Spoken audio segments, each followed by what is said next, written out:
The League of Ireland Pod. On Off the Ball. Brought to you by the refreshingly alcohol-free Rockshore 00. Get the facts. Be drink aware. Visit drinkaware.ie. Hello, yes, you are very welcome to this week's LOI Pod on Off the Ball. Stephen here, and I've got Vinny and Gareth for their expert views. The League of Ireland podcast is on Off the Ball, is brought to you by Rockshore 00, refreshingly alcohol-free. Always be drink aware. Get the facts and visit drinkaware.ie. Before we discuss matters on the field, a couple of things I was going to mention, lads. Actually, you know, I was on my Holliers a couple of weeks ago down in the south of Spain, not too far from Malaga. We go to the same spot every now and again, and 3 different trips there, Malaga were away from home, and I never got to see them until our most recent one. And would you believe, last week I'm there looking at the League of Ireland fixtures and thinking, right, have we any Premier Division? No, can't go see any Premier Division games. Let's go through the League One or the First Division. I'm kind of thinking, grand, yeah, Bray Wanderers, my local team up the road from not too far from where I live. Bray away from home down in Cove Ramblers, can't believe it. Then this week I'm going, right, no Prem fixtures, Shelbourne, Shamrock Rovers Friday night, not going to go to that, so I'll have a look. Bray Wanderers, nice one, they're going to be at home this week. No, they're away in Treaty United, can't believe it. Dreadful luck, wouldn't you say, lads? I know Bray's no Malaga, but like, you know, decent team to watch. A decent style of football, same style of football, Stevo, surely. Absolutely. Now, listen, it's a great club, and it's been brilliant seeing so many people going through the gates there at Carlisle Grounds. And unlucky last year in their playoff, maybe we might see Bray Wanderers in the top flight very soon once again. Also off the pitch, lads, big news announced in Budget 2026 this week. The €3 million has been allocated by the government to fund League of Ireland academies from next year's budget. The €3 million sum falling short of the FAI's request for €4.45 million. But it does seem across the board the LOI departments in the FAI, the clubs, the players and many other affiliates have welcomed the news. The funding will be administered by Sport Ireland rather than the FAI. Vinny, what does this mean for the clubs in the Men's Premier and First Divisions, and also in the Women's Premier Division? I think it's the beginning of brilliant news. I think it's a great starting point for a league. I think it gives the opportunity for clubs to invest in their academy setups, of being involved with clubs who never done it because they just simply didn't have the finance, and even involved with a club that was at the top of the tree for, you know, extended period of time. And quite frankly, even then they didn't really have the finance to invest in the youth or the structure to the level that was required, because it's bloody expensive, as some clubs will tell you, to stay at the top. And ultimately then, unless you have your academy and your club structured well enough, it's very hard to focus on both. And if some clubs have started to do it very well, particularly the Dublin clubs, and you add probably Cork into that. So it's just brilliant news. It's the beginning of something. I think huge credit has to go to Will Clark and his team. They're the ones that seem to have won the confidence of the Irish government. So all you can say is well done to the League of Ireland department, Mark Scanlon, Will Clark, etc. For the work they've done in securing this funding, and it's well overdue, and let's hope it's spent really well. Yeah, rightly, Vinny, Gareth, Vinny highlighting the fact that this is great for the clubs, and you know there are clubs already with good setups in there. It's going to give them a huge boost, and the clubs who don't. And it was interesting to hear Patrick O'Donovan speaking to Owen Sheehan on Off the Ball this week after the announcement. He was saying that yes, this is just the start of something. We can build on this. He will be happy once he sees the FAI using this money in the right way, and that they can be trusted. You know, the clubs, I should say, that this pot can get bigger and bigger.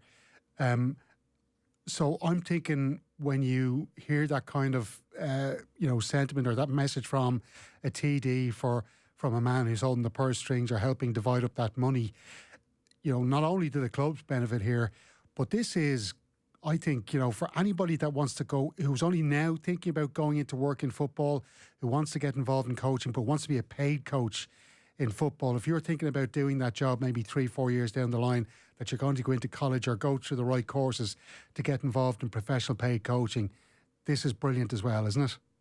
Yeah, unbelievable. I think it's welcome news through gritted teeth as well, because the reason we've got this funding, as you rightly say, is the new FAI. They have built up the confidence that the previous FAI shattered. And I think the reason that it's so small, and I say small, we obviously welcome them. We're the League of Ireland are grateful for it, but I think it should have been much bigger. I think the League of Ireland have built up probably as good a business case as any sport in Ireland to get a much better chunk of it. Listen, we'll take this now. It's multi-year. It's up to Will Clark, Mark Scanlon, the FAI now to build the confidence and spend it wisely. And I think that's what hasn't been done in the past. And that's why relationships with the government deteriorated so badly throughout the years. But the business case now is so strong, and the League of Ireland clubs deserve this money. They deserve this, and they deserve more. So they've just got to put petrol on the fire. What they've been doing, as you say, get people in, get the right people in. Listen, any industry in the world or any business in the world is only as good as the people in it. Doesn't matter how much money you have or how much money you have at your disposal. You need to get the right people in the right seats in the bus, and then get it moving forward. And just want to touch on something Vinny said there, and it brought to my attention. And it's interesting, he was saying that there wasn't enough finances for Dundalk back in the day. There was more than enough finances, but the clubs in Dundalk and other clubs and other clubs right now, they just didn't see the return on investment in building an academy. And it's the other clubs that have shown them the route and shown them the pathway to do that.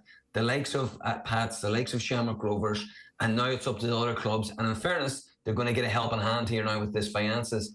But they got to get it into their business plan, their strategy, that academies should be run in a profit and loss centre for the clubs. And this will help massively. So welcome news. Brilliant. Keep it coming. We need more, and we need to get this thing really, really ramping up now. Yeah, and just finally... Stevo, go on. I just want to pick up on one other thing, is that I was in good form last week. I need to take that back now a little bit, because what's important to say is it's only the beginning, and as much as it's going to be administrated by Sport Ireland, I think it's important that the FAI are given. And I heard the Minister on with Owen, and I'll have some chat with Owen, I think, later on this evening as well. Hopefully this comes up. And what's important is there's no politics have to mind their own business as well, in the sense of the running of this money. So where am I going with this line is, there's certain clubs who are doing their academy well at the moment, who deserve this money, and there's other clubs who are being given money and they have done very little to deserve that money with academy. Now, that's okay, and part of the reason I imagine they're getting it is because TDX is saying, well, you can't give it to this part of the country and not to my part, okay? So there has to be stipulations. And for when that money grows, or if it's be paid out again next year, it cannot be given to certain clubs who don't maximise it, who don't spend it well, who don't use it, and punish almost. Like, the certain clubs getting the same amount as clubs pouring their heart and their soul into the academy. That's okay at the start, but that can't continue forever. And there has to be a cut-off point. And I would say cut-off point is year one. There has to be checks and balances. And if a certain club hasn't got the finger out with academy, they should be cut for funding straight away, and take take, as I said, TDX or B, whatever the TD is in the local area fighting for his own club. They must spend that and spend it well, because some of the clubs aren't doing their business right when it comes to academy at the moment. They're saying that finance, well, this is the beginning of it, and I think they need to be held accountable. And the money should be focused where it's going to be used properly and needed, and not squandered for sake by some clubs to just have a pretend academy. That's not good enough, and that's not going to help us develop the game. But Vinny, and sorry, Stevo, you might be able to answer this. I'm sure that the FAI are the ones that are going to govern this. Well, the money's being administered, the funding's being administered by Sport Ireland, so I'm sure they're going to want to see that, as Vinny says, there are checks and balances there, and that this money isn't being frittered away, and it's strictly for academies. That is it. There's no two ways about it. So I don't think we're going to see any messing about with this, shall we say. And I think it is good to see that it's going through the three divisions, the men's Premier, women's Premier, and the men's first division as well. But yeah, there's definitely, I think this is going to be watched very carefully by the TDs. And I can understand that it's like anywhere, any major organisation that's received a government bailout, you do have to show over a number of years that you can be trusted again with this money and to use it properly. There was going to be something else I was going to mention that, but it's totally gone out of my head.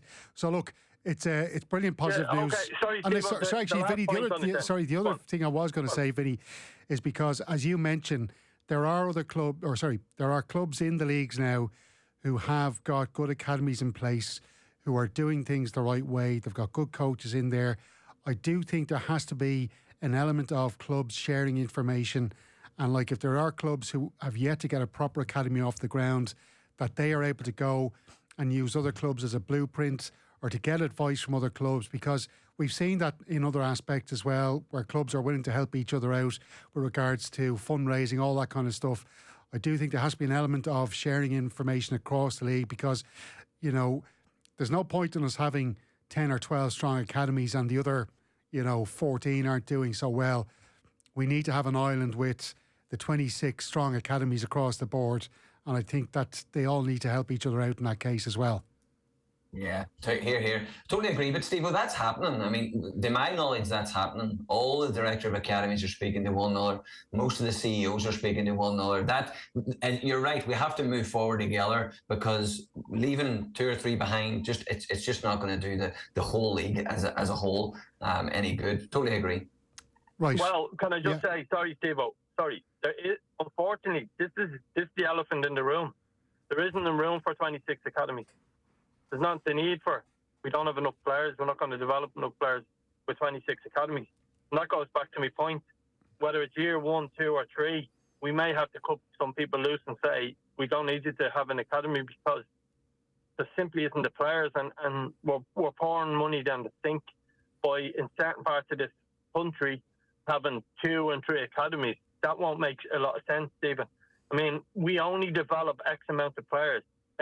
Yes, we're trying to make that bigger and stronger, but it comes a point where you have to realise that at the elite level we're trying to get at here, this money is about elite level. Remember, they've forgotten about all the schoolboy clubs. That was ripped up by Real Doctor and his mates a few years ago. The Cherry Orchards, the Ringmatton Rangers, the sort of all of them clubs were told, we don't want you anymore.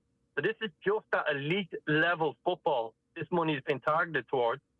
And it comes a point where these people have to be managed, questioned, yes, share knowledge, given a bit of time to build an academy. But unfortunately, whether people like it or not, 26 academies is too many for a country of this size, of the elite level. We need to drive standards, have really high level academies to compete with our Croatians that we keep going on about and all of these nations. And unfortunately, 26 is too many. We don't have enough players for that. And that's where some hard discussions are going to have to happen. You may see part of the country being told, you've got to come together as an academy. How does that work when you have 2 separate football clubs? It doesn't. But if we're going to give someone like Bohemians or Shamrock Rovers, I shouldn't have mentioned any clubs, and other clubs 1 million each for argument's sake down the road, that is a bit of a mistake, whether you like it or not. It's not politically correct to say that. It's not going to sit well with people.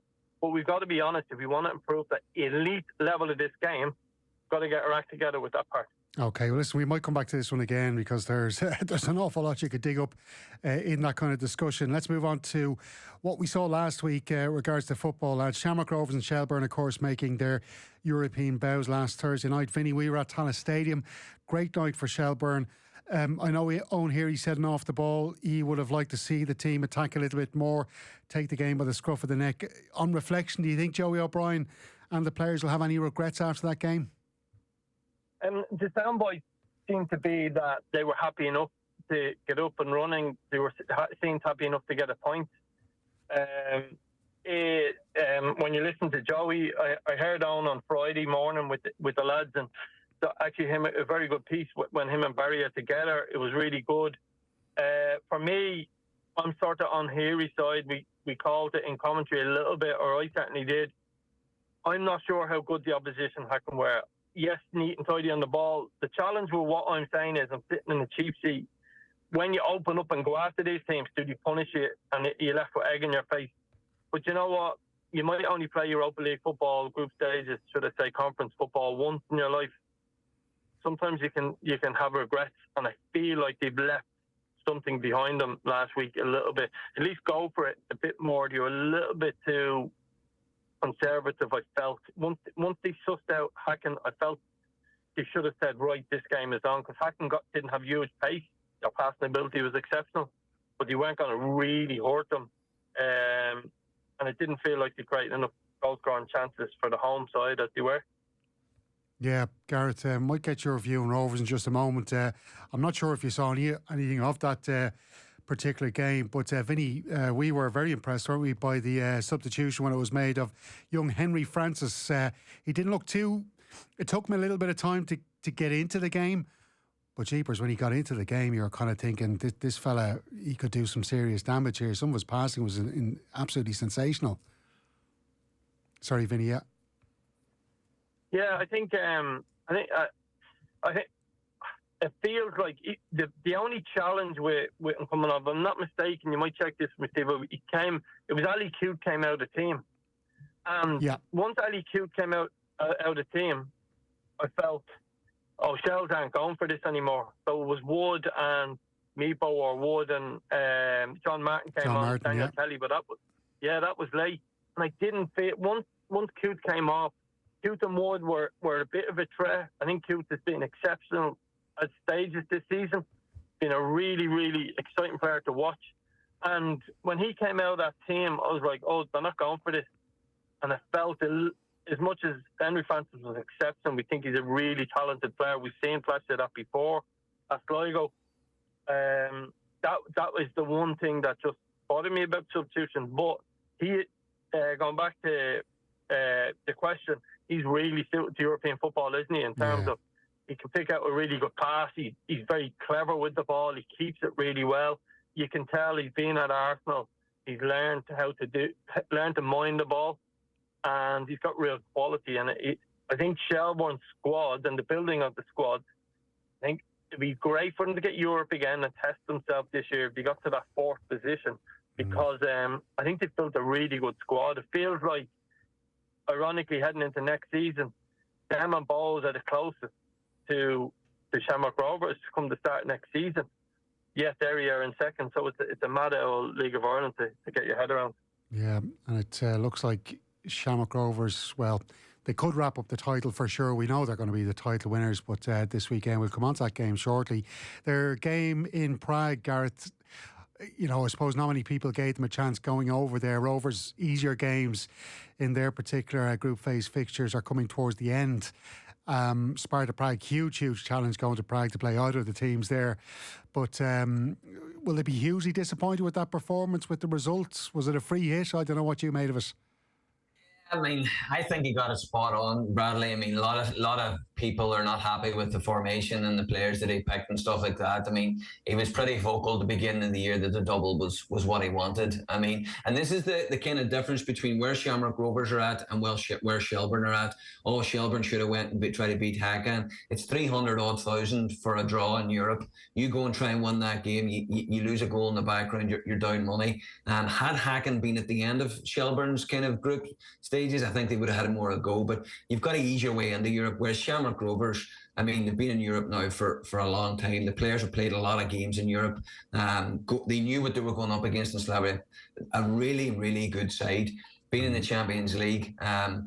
Would he have played much of a different team had he not had the cup game? Maybe one or two, but not wholesale changes. We've seen Nugent, McAnuff, play a lot of European games, especially Nugent away from home. He's played in the midfield a lot, just for the energy, the work rate, his ability to keep the ball. So I don't think they were shortchanged. The quality of the opposition, 4-1, is nothing to be disappointed about. Maybe a few performances, but you're going to get that. You're not going to get players playing 8, 9, 10 out of 10, especially against that sort of opposition. So I think they'll just take it as lesson learned and move on to the next game. 133,000 I think for the draw, isn't it? And then 400 for the win. Yeah, they must get something different sterling-wise up there, Stevo. That's what it is. I'm on, Gareth.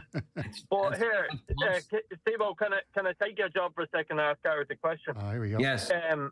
On Bradley's comments, in terms of, he basically said, and I don't know whether, Stevo, you would have heard them clearer than me, but he basically said that he picked the team with Sunday in mind, okay?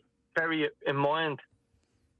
And if you were one of the players that started, so you've played at a higher level than me and you've played more recently, how would you feel about them comments in terms of, it was almost like, did he mean by it, I sent out the Rezzies there or the second team, and they don't have a second team?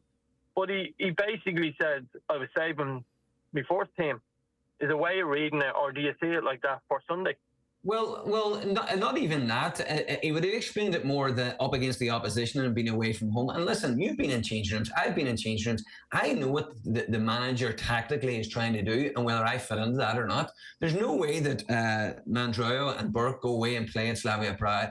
It's just not a good setup or not a good formation. So he would have talked to the players.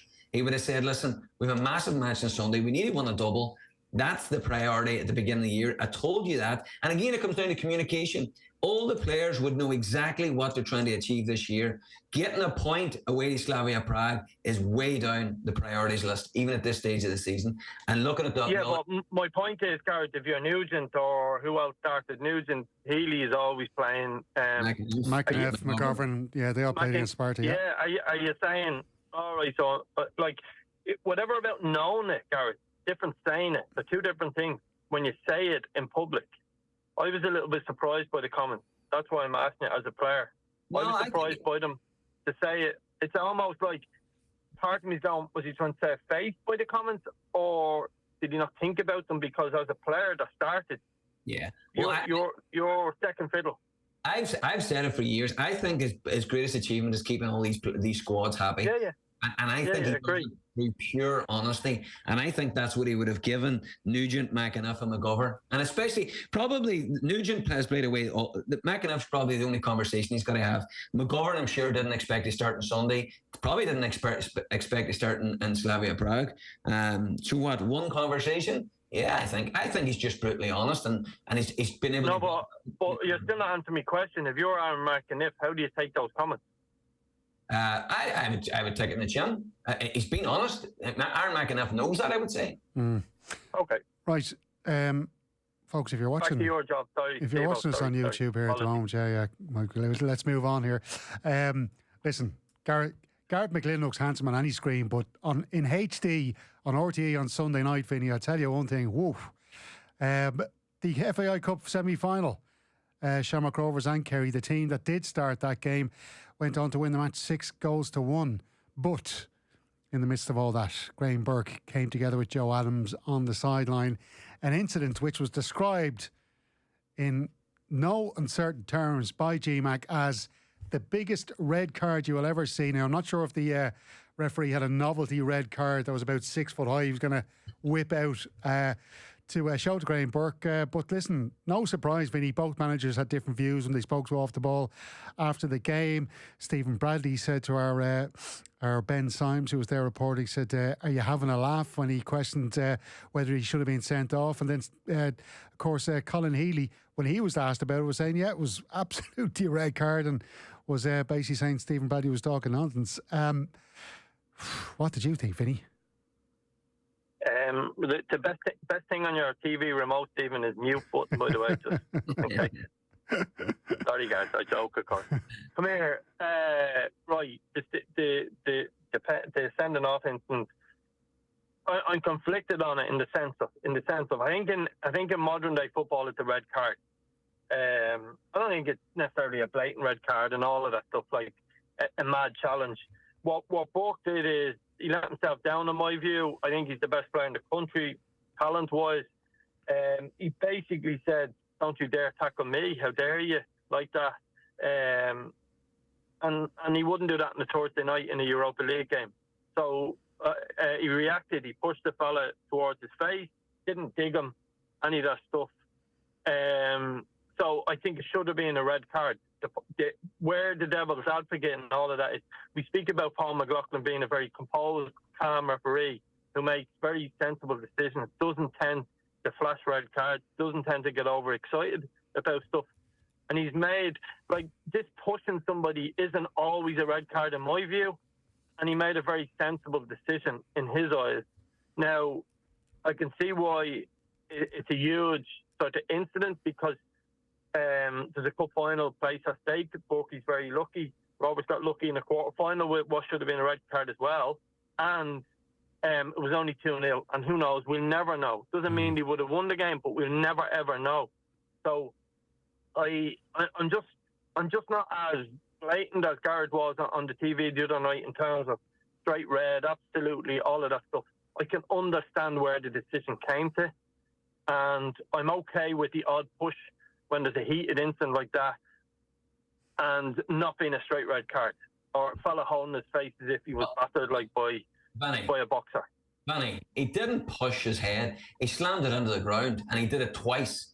It's the biggest red card you'll ever see. And Paul McLaughlin's the best referee in the league by a country mile, and he got it wrong. And I believe that he made a decision and he didn't think it was a red card, and he's just got it wrong. He's made a mistake. He's human. He's like all of us. But it is so much a red card, it's not even funny. And it's because... Why is Paul McLaughlin the best ref in the league, though? See if a Kerry FC player did that to Graham Burke, what do you think would have happened?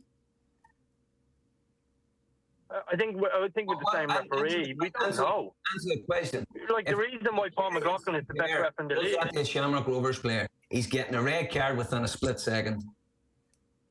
Well, Gareth, we do know your views now, both on that incident. Just quickly, what did you make of Kerry under Colin Healy? Like, the club as a whole, I think, is going in the right direction. They haven't lost many games under Colin Healy. How do you think they're doing? What do you think they look like on Sunday, despite that big defeat? It's funny too, because when you look at their league form at the minute, it's not good. They haven't won in 5. They go out and do that incredible comeback against Sligo. What I'm most impressed about is their fitness levels. If you look through the Athlone, Cove and Sligo, they've scored a lot of goals late in games and in the injury times and extra time. So fitness, they look really good. The other night, they just came up against the best team in the country. And as Vinny said, the most talented player in Graham Burke. Some of the stuff that was going on during the game was no fault of Kerry FC. It was all Shamrock Rovers. It was incredible stuff. Honest to God, the pass from Noonan through the legs of the defender, just waiting that split second, you cannot understand how talented that young boy is. And then Graham Burke with his finish with his right foot. Then you've got Mandrea, one-on-one, unbelievable pass by Watts. I mean, if that's me or any other player, I'm just chasing it down and finishing at that angle. He has got this vision in his head, the same vision that Watts has, Noonan has, Burke has, Mandrea. They are a step ahead. He knows the defender's going to come back. He's done a risk assessment saying he's probably going to tackle me, so I'm just going to lay it back. The momentum of the defender is going to go forward, and Graham Burke is going to have a better angle, and he's just going to slot it into the net. Unbelievable. Well, Rovers are going to be relying on all of those attacking players doing a bit of magic tomorrow night. We're recording on Thursday in that game against Shelbourne in the Premier Division on Tallaght Stadium. Because, Vinny, Perth, they've got very few defenders left. Roberto Lopez on international duty with Cape Verde. Now, Stephen Bradley told the media this morning he may miss their last qualifier against Esituana on Monday. Cape Verde need a point, I think it is, from that game to ensure qualification for the World Cup. He is going to be out either way of the Rovers game because his better half is expecting a baby. And I wish the Lopez's the best of luck with all of that.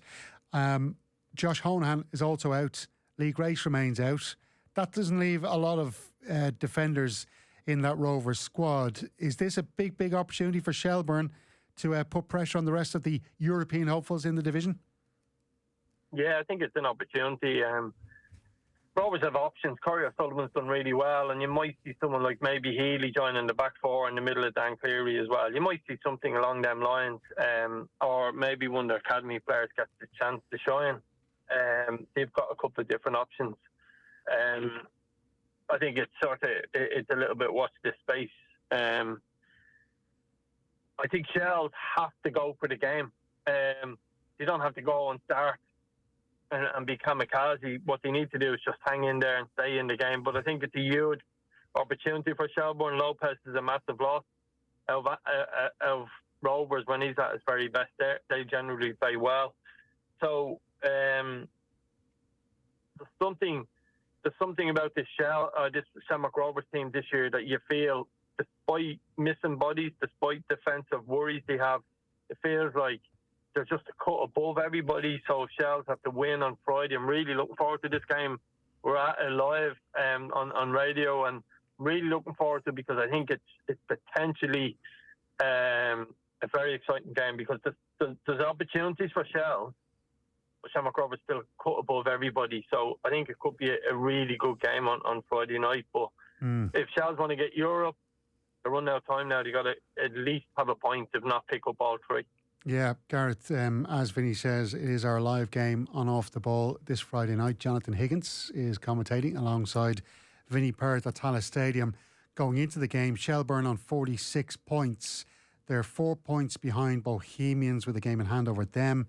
They will go ahead of St Patrick's Athletic if they even get a point out of this. And a win would take them above Drogheda United into fourth position. Would you agree with Vinny? Is it a must-win for Shells or a must-not-lose, would you say?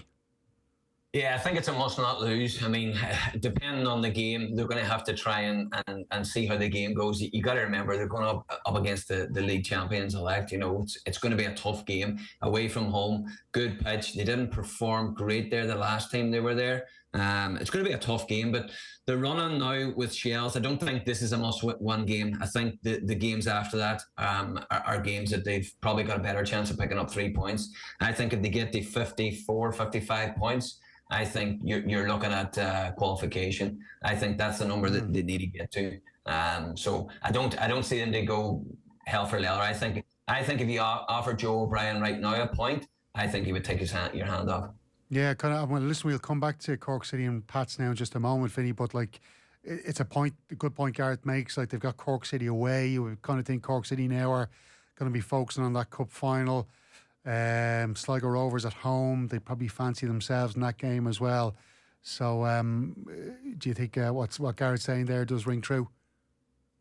Yeah, I think so. I think it's funny. We have a situation where it feels like everybody has something to play for, probably with the exception of Cork. I think but the difference is Cork players have to play well to get themselves into a cup final. So there'll be a couple of players not sure if they're exactly going to start, and the form over the next few weeks might just turn the manager's eye. So sometimes you find teams the week before the cup final they make a host of changes, but the build up to it is people battling to get into their starting position. I've seen it as a player and as a coach where people just do go above and beyond in that sort of build up. So the Cork is something different. Sligo still need to feel like it, probably 4 to 6 points just to be safe. So everybody has something to play for at the moment. Galway, Waterford, Sligo, and as I said, the main thing, Cork. So that's what makes our league so good. What makes it so honest. It's hard to pick up 3 points against anybody. And the day you start, I know the point Gareth's making, but the day you start thinking, well, you should win that one when it comes to the League of Ireland over the last few years, you go up your head because the only thing our league is predictably unpredictable. Like, so it's so hard to call. But I feel like Shells have probably got the easier run in, or the more opportunities to finish at least fourth, and they could even sneak into third. Yeah, 100%. And Vinny, just on that, I mean, the fact that Cork away in 3 days after the Shamrock Rovers match, do you not keep that in your mind as a manager? Go, you know what? We could put out a full-strength squad here against Rovers, nick a one possibly, but take a draw or keep a few players and guarantee the one down in Cork. And I know what you're saying about unpredictability, but there's two different levels of teams here, top against bottom. Yeah, I've heard that argument of people tend, the Friday, Monday thing go stronger on a Monday. But I think if you start trying to be that clever, football bites you in the ass. I wouldn't go down that line. I think you could go and beat Shamrock Rovers on a Friday night and go down to Cork and lose, or you could just lose both of them. It doesn't work that way. So for me, play the game that's in front of you. It's a bit old school. It's a bit sort of generic way of putting it to you. But I think when you start overthinking like that, it just bites you in the backside, and it's not for me. It's not an option. Just a couple of minutes left, lads, so we cannot move or finish the show without talking about what happened at Turner's Cross on Friday night. And I would imagine there is a young man called Evan McGlynn who might just have eked himself into that starting team for the Cup final against Shamrock Rovers at the Aviva Stadium in November. What a performance by him. I don't know where I heard it, Gareth. I was listening to radio, or might have been another podcast. There was somebody, I can't remember who it was, somebody said this could be a 50-50 game down at Turner's Cross if St. Pat's don't play well and if Cork City turn up. I'm not too sure who it was at all. I'm going to, listen, we might, if I remember, I'll tell you next week, okay? But anyway, there was somebody who's involved in football, or might have been involved in football, said it was a 50-50 game. But what happened in Turner's Cross? You tell me. Self-praise is no praise, Stevo. I'll say nothing. I'll go on mute now. Listen, Stevo. I mean, I was one of those people that probably thought Pat should have shaded the favourites tag on that. But I think it was a perfect example of Cork just doing the basics much better than St. Pat's. And a lot of these people are having a go at St. Pat's about they didn't play well. I think St. Pat's probably played the way that they've been playing all season. I think Cork just turned up and just completely outran them, outworked them, did the basics far better, took less chances and played percentage football and did a proper, less risky game given the conditions. And they were brilliant. They were dynamic. The front four were unbelievable. Now, again, this comes back to the manager. Obviously, tactics and all that can be overhyped. The manager's just got the players working their socks off to get into that final. Now, the running, the working and the movement was... Obviously, they had worked on that to completely disrupt St. Pat's, because when Cork were on the ball, St. Pat's looked really, really shaky. And when St. Pat's were on the ball, Cork looked so solid. They looked as if Pats had been playing for another 2 weeks, they wouldn't have scored. They just hadn't got any answers to break them down. They were so disciplined, Cork. They worked harder, they closed down, and they were thoroughly deserving of the victory. 3-0 probably flattered them a wee bit, but Evan was amazing. Again, he probably epitomised it, just ran his socks off for however long he was on the pitch. 2 good finishes, and then Shawnee's goal as well. I mean, I don't know about the keeper for Shawnee's goal and Evan's first goal. It looked as if it went through him. But no, all credit goes to Cork rather than having to go with pads. Hey lad, you know when someone says about experience, Stevo, you know the way when we talk about football teams and we talk about experience, like what does experience mean to people? But you use the line, they're very experienced team. They've got this, they've got that. It's very hard to explain what that means because we don't know what goes on the dressing room, and you're presuming certain people are very experienced. I know one player that people he's one of the most decorated players, but he's not somebody in terms of that would be a natural leader in the dressing room, and you'd say just because he's experienced. But let me explain what I think experience is and how easiest way to explain it now. Sean Maguire and Greg Bulger both done interviews after the game, and they spoke about speaking to lads about how special the cup final was, how special the build-up is, how special it is for your family, the occasion, getting to the Aviva Stadium, your national stadium. I'm sure they would have spoke about suits, all of that stuff. They sold the dream to their young teammates. I presume Sean Murray was involved in that as well. He wasn't interviewed, and a couple others. They sold the dream to their teammates. And as Gareth said, they went and worked harder, battled harder, won every tackle, or almost every tackle. And they played to be back in the cup final. And they played above and beyond themselves, and it was brilliant to see. And I just heard the two of them being interviewed and went, wow, they've sold the dream to their young teammates. Fair play to them. Yeah, absolutely. Well, listen, when we do come back to the league action next week, we might discuss St. Patrick's Athletic more and the issues that Stephen Kenny is having there with his team because they really were poor on Friday night and maybe not just all their own fault, as Gareth hinted at just there. Lads, thanks a million for that. It's been a real pleasure. In one word, who's going to win the cup final, Gareth? I think Shamrock Rovers will be too strong. Vinny? Shamrock Rovers. Shamrock Rovers, okay. Dublin Media and the Rural Media, both going for Shamrock Rovers there. Great way to finish the show, lads. Thank you for listening. We will be back next week with the LOI Pod. The League of Ireland Pod. On Off the Ball. Brought to you by the refreshingly alcohol-free Rockshore 00. Get the facts, be drink aware. Visit drinkaware.ie.